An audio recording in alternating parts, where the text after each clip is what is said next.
Là, quand on voit le nombre de voitures qui sont restées coincées derrière, je pense qu'au niveau du bouchon, ça en a fait pas mal. On a bloqué, notamment quand on était dans Gilles-Évêque, on a bloqué dans les deux sens, ça a commencé à se friter en face. Oh putain, ils ont eu de la chance, ils ont eu de la bagarre, nous on en a pas eu. Ah ouais. Putain, merde, j'aurais dû aller dans le 89, tiens. J'aurais pu. Eh ouais, alors tu trouveras un bulletin d'adhésion sur le site de la 89. Ça failli, mais bon, il y a 3 monsieur en moto, des gars en bleu qui m'ont empêché. Personne ne passage Donc on a fait. Ah ça y est, même là, Il y a pas joli des piles. pas des piles.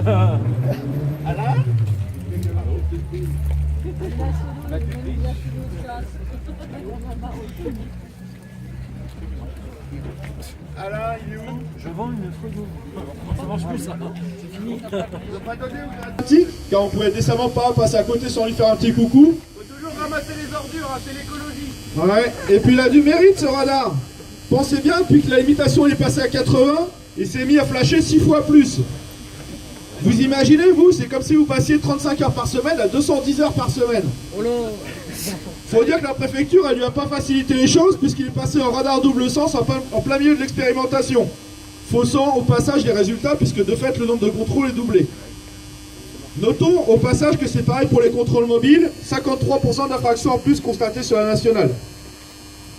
Et cela n'a rien d'étonnant puisque la limitation a baissé de 10 km/h alors que celle des véhicules n'a baissé que de 5 km/h.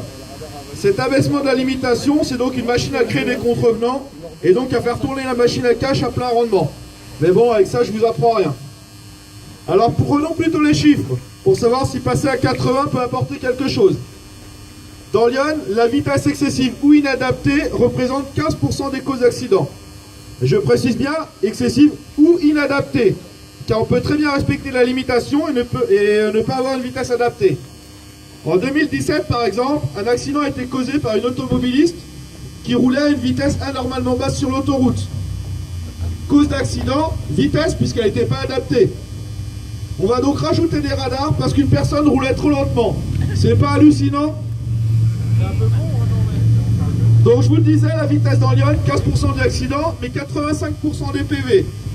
Il n'y a pas besoin d'être un génie pour comprendre que si le but était de faire baisser le nombre d'accidents, on ciblerait les autres causes. Mais bon, c'est moins facile, on préfère radariser.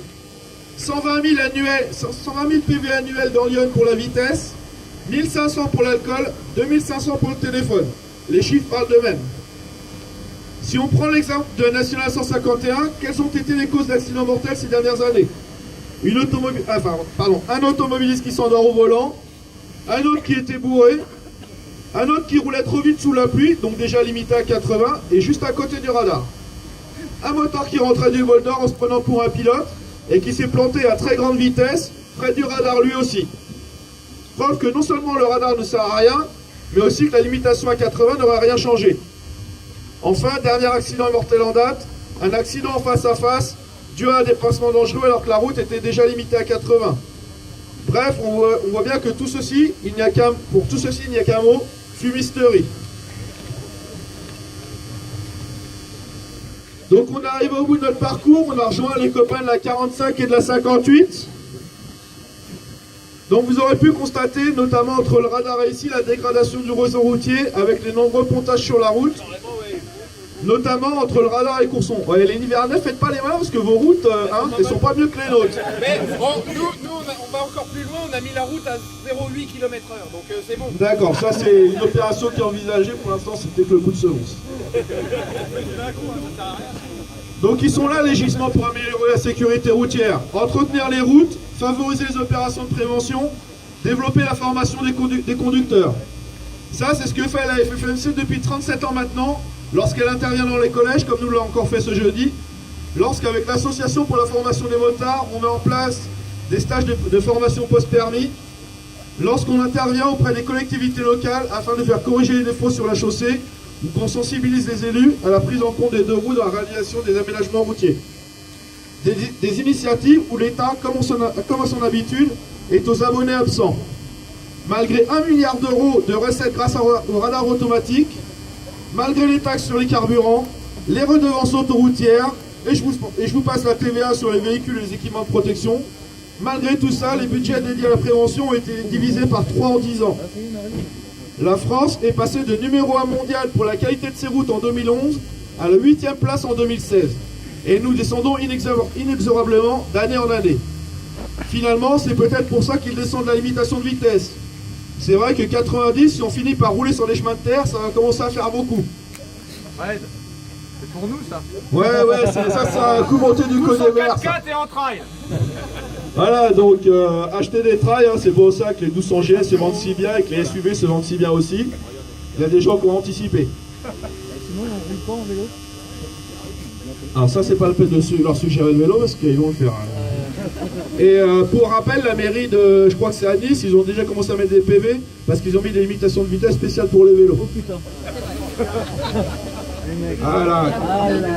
Einstein disait, il y a que deux choses qui sont infinies, la bêtise humaine et l'univers. Et encore pour l'univers, je suis pas sûr. Je fais bien de soulever le problème. Ouais, des intelligents, ouais. Donc quoi qu'il en soit, nous ne nous laisserons pas faire. Cette journée de mobilisation n'est pas la fin d'un combat, elle n'en est que le début. La FFMC et ses partenaires vont continuer à faire monter la pression. Et pour cela, nous avons aussi besoin de vous. Contactez vos députés et faites-leur part de vos mécontentements. Donc pour leurs coordonnées, c'est pas dur, vous allez sur le site de l'Assemblée nationale, vous avez toutes leurs coordonnées. Adhérez aux associations qui vous défendent, car sans adhérents, une association ne peut rien faire. Et continuez à nous suivre afin de pouvoir répondre présent lorsque nous appellerons à nouveau à mobiliser. Parlez-en autour de vous afin de créer un effet boule de neige. Plus nombreux, plus fort.